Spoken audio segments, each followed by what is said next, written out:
It's time to find out What Shane said with Shane Manilla. Hey, welcome to Shane Says. So I, this week, didn't want to have to come up with something on my own.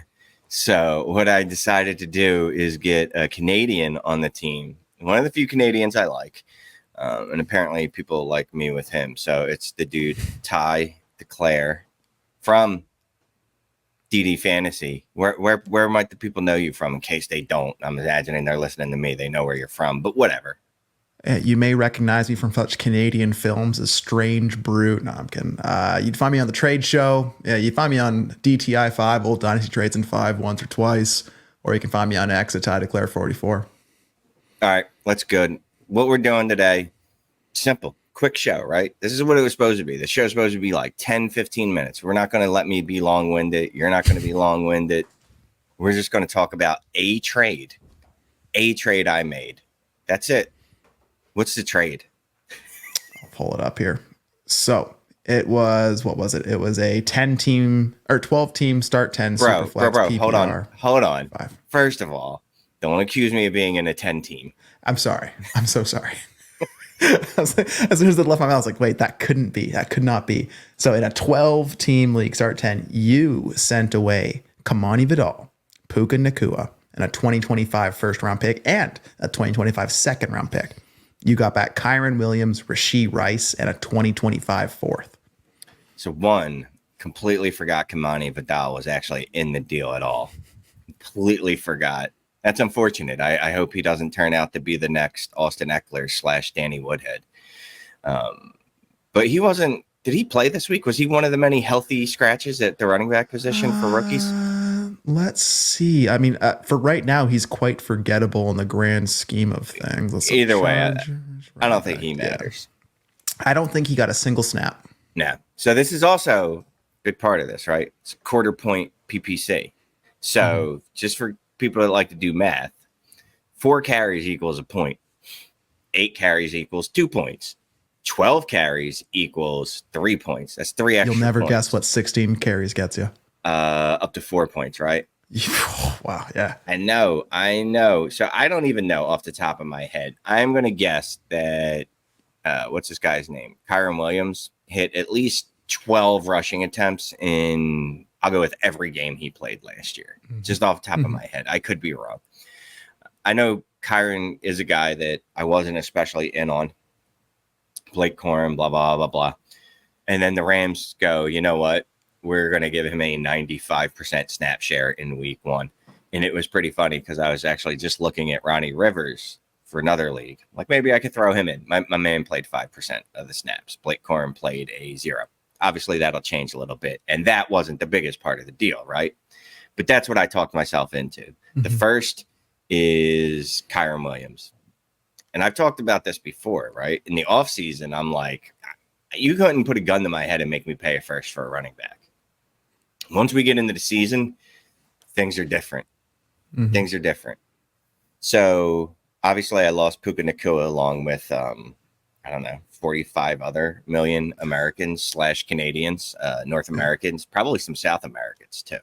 Possibly, yeah. Possibly. I'm guessing they also play fantasy football. Probably Australians. I know they do. So I actually ended up losing week 1 by about 3 points, which puts you on tilt because you go Puka if you would have played another quarter. So I am a big Puka guy. Everyone knows that. But I'd say there's reason to be concerned with the fact that Puka has an extensive college history in college of being injured. Even last year, like, I don't know if people remember, he left the field a few times where it looked like, oh, this dude's dead. Like it was a collarbone thing was the big one. Then we have I'm not a doctor in case anyone's wondering, but we had the knee issue in the preseason, and then dude takes 4 weeks off, comes back, and immediately hurts the same knee. I believe it's the same injury. Again, not a doctor. So things change. Things changed in my mind. Rashee Rice, had an excellent target share, route participation, snap share. I probably went backwards on that. Probably should say he had an excellent snap share, route participation, and target share, and targets per route run. Okay. Yeah. That chronologically, that makes sense. You have to have that to have that to have that. Yeah, I got you. Right. When you go the other way, it's like, well, yeah, it's anticlimactic. Oh, At no point is someone that. super excited, like, oh, he got 100 snaps, but 3 targets.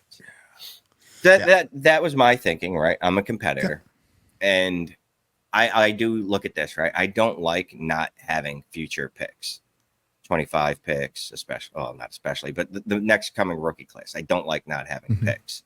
I had 2 firsts in this league, so this felt like, let me sell that first. I'm okay with that. Obviously, originally the deal was me trying to send Puka for Rashee Rice straight up. And that's it. That's how it came about. He countered. I looked at it for about half a second, said, you know what? I did a quick diagnosis in my brain. And that's kind of why I wanted you on too, though. Like, how do you diagnose a trade when it's countered like that, right? So the original trade, it's just Puka Nacua for Rashee Rice. Nice and clean. I need starting production right now. I believe Puka Nacua is down to wide receiver 9. Last I looked, Rashee Rice was like 18 or so. So that was my first initial thought, is like, just let me get the production. Let me get out of this clean. I'm not giving up any other parts. I'm not adding anything else, nothing crazy. So how do you diagnose it, or how do you deal with it when someone comes back with a counter that is, I say, significantly different, right, than what I offered?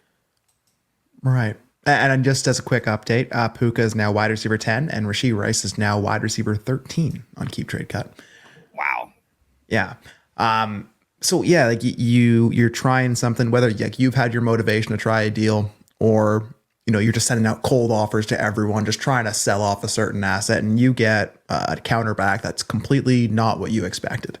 One, you got to be careful, because this is where, like, when I was like an early dynasty manager, I would get bait and switched all the time. And I'll be like, oh yeah, pretty much the same thing, hit accept, but not really looking to the fine details of it. Like, oh, it's close enough, it's different.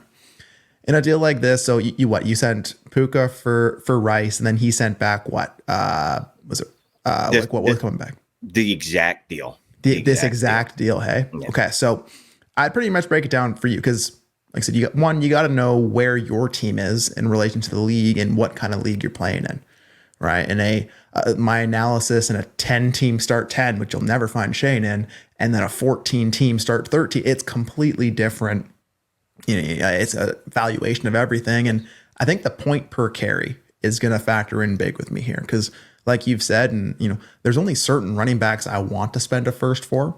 Now that we're in season, especially early season, that's when you're going to be the most liberal with that rule, right?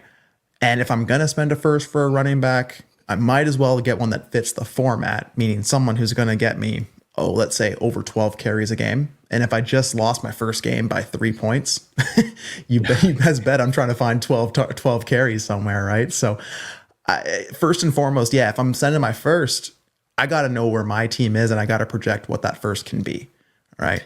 And if my team has a bunch of holes, I'm going to be a little less likely to send that first, because I want to have that first to repair the big holes. If my team is set and I'm ready to go, then I can be more frivolous with that first, try and find a difference maker with it. So for your team, like, did you feel like you had any major holes where you felt like better about sending a first away, or where were you? Shane. But real quick, sorry. Let me cut you off. There's another thing, right? I don't have my own first in this league. And I've talked about this before, right? I'm doing everything in my power to make sure that my first, if it does not belong to me, is not attached to me, is as bad as possible. One, because I'm petty. I am a very, very petty human being, and I don't want other people to do well. I hope everyone fails except for me and like the people I like. That's it. Everyone else, I hope they fail.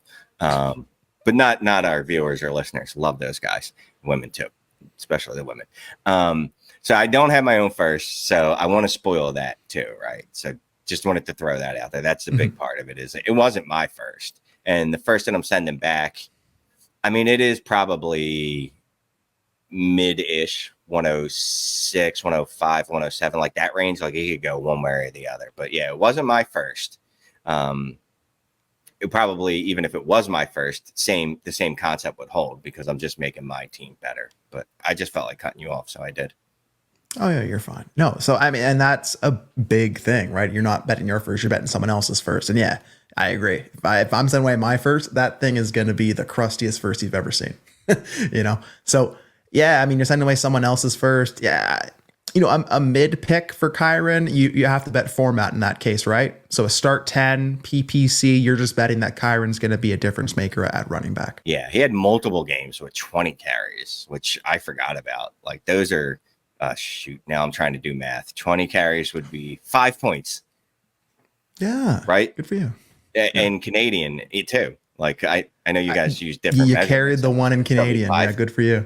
75. All right, cool. So, yeah, 5 extra points a week there if he hits 20. I don't know that I want him hitting 20 because I would prefer he play more than 12 or 13 games or whatever it is he played last year. Other part of this that I was thinking, it's football stuff. I'm not super smart at football stuff, but I'll try it. Puka Nacua is no longer playing football. Puka Nacua saw a lot of targets, right? Obviously, Kyren Williams is not going to see the exact same type of targets as Puka Nacua, but there will be available targets. So maybe Kyren could see a spike in his target share. Yeah. And, I mean, the entire fantasy football community just kind of penciled in Blake Corum into a bunch of work, and he didn't get much of anything. So I think if there was some vacated targets that are going to go, elsewhere from Puka and it's not going to go to Cup or Kyren, I still think the piece of the pie is just relatively bigger for Kyren at this stage from what they know. So yeah, I mean, I think Kyren's a great bet, especially from after just week one and what we know. I think it's a great bet and someone that I would be willing to spend a first on the right team. But I feel like I spent a lot of time on the dessert of this. The big part of this, Rashee Rice. Trinity score, really, really good. If you wanted to dig, put the onions back, how he got there, like we said, or I said, snap share, huge. Routes run, huge. Targets per route run, all huge. I know he didn't have the sexiness of Xavier Worthy, right? But I don't think Xavier Worthy is going to score 2 out of 3 times every time he touches the ball, because that would be a record, I believe. I would hope so. Over insane. Like if you had 100 touches and you scored 2 out every 3 times, that would be 66 touchdowns, something around that. I am not doing math, Shane. I don't care. I don't care how you try to bait me into it. I'm not doing math. Stop. All right, let me bring it back to you on this, right? Yeah. So separate player, different player, right? Jameson Williams also super hot right now. Do you think it's more reasonable to send a first-round draft pick trying to acquire Jameson, or would you be more apt to send it for a player like Xavier Worthy? If either.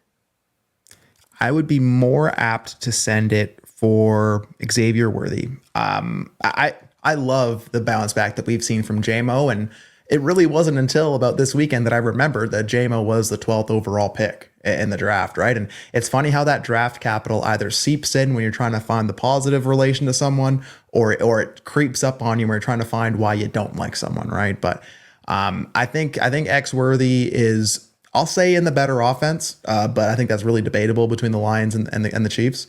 But I just think the way that Xavier Worthy wins, which is he has that pizzazz that can score on any play in the same way that Jamo does. But I think that the way that the Chiefs will use Xavier Worthy will look to in the most technical term I can, it'll look sexier, I think. And I think I can sell that. I think that there's less detractors from Xavier Worthy at this point in his career as well, because Jamo's had stink on him. He's done excellent to shake that stink so far in 2024. But Xavier still has that, I don't know, that new car smell, Shane. He still has that, that mystery box appeal with him. So what's funny is I'm going to disagree with you. Not just for fun. I promise you. Not just for fun. So I look at, and this is crazy to me because anyone that's watched me on Dynasty Trades in 5 over the last, 2 years, obviously since Jamo's been in the league, knows I absolutely thought the dude's a trash can, and I've called him as such. But it's the way that he got his fantasy points. It's the snap share, the route participation. It's the 27, I believe it was 27% targets per route run. That is the sustainable stuff. right? The big plays, the 50-yard touchdowns, you can't really rely on those. You know what I mean? But you can generally rely on something that's more sustainable, obviously snap shares and route participation. I will say this about Worthy, though, even though for me, I'd actually send a first for Jamo, and I did in one league, getting Jamo and Aaron Rodgers for 25 first. Again, another league where I had literally 5 firsts, and it started 11. So I needed a couple starters because I also have Deshaun Watson at quarterback. Not feeling great about that. Whole other thing. Anyway, the actual point of that was, though, I just feel like Jamo, the way he got there, his fantasy points were more sustainable than the way Worthy's going to get there. But if you look at Worthy's participation, snap share, route participation, all that good stuff, even if the raw targets weren't there, it took Rashee Rice until late in the season to see the type of snap share that Xavier Worthy did. It took Rashee Rice really far into the season for him to see the route participation that he saw. So I will say that is really, really encouraging for Xavier Worthy. But maybe I'm fading him just because everyone went after him so hard, because there's no way he's going to score that many touchdowns. Now he's going to come out this week and score 3 touchdowns on 5 touches. All right. I hear you. And the Trinity would agree with you, right? Like the way that Jamo won, he did more wide receiver stuff than what Xavier Worthy did. But I mean, I'm a Chiefs fan, right? And it's not easy to come out or to have Andy Reid trust you in an offense, especially on a 2-time Super Bowl winning offense too, right? So to come out week 1 and look like that, I mean, that's what I took away. Like, yeah, he needs to do more. He needs to be more involved. It can't just be he scores a touchdown on every play. But if he's given that opportunity this early on, I think he could definitely grow into that. So I think we're kind of talking about 2 sides of the same coin. And I hope that, X-Worthy's Trinity score will start to trend up towards where we see where Jamo is. And I hope that Jamo can sustain what we're seeing.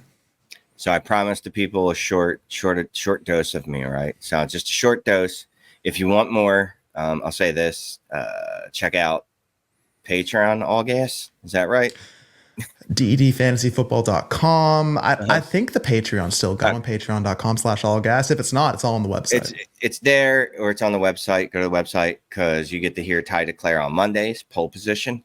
When else do I get to hear you on there, Ty? Is there another Saturdays, show? The trade show on the YouTube. That's pretty much the only spots for right now. Right. So you get Ty, you get extra Ty on Monday. If you like me, whatever. You get the drive with me on Monday and Friday, the drive. And you get Manic and Chill with me and Scott on Wednesday. You get Cody's Krusties.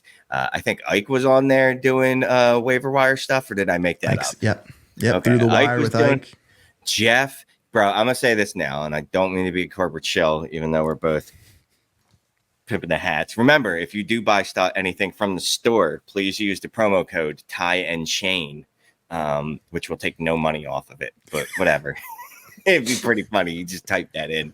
You just email Ray and be like, the only reason I bought that hat was because of Shane and Ty, and maybe Ray will break us off. But no, not to be a corporate shill, but I said this yesterday, bro. We're putting out more good fire content on our Discord to our premium feed than any other sites putting out free content.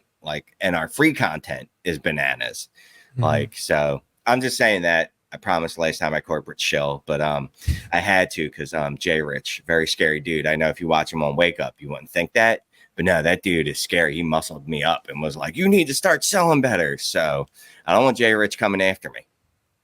No one does. No, he's scary, right? People think he's all friendly and nice, but nah, Jay Rich is a scary dude. So hit us up. Never trust a Canadian, Shane. Never trust one.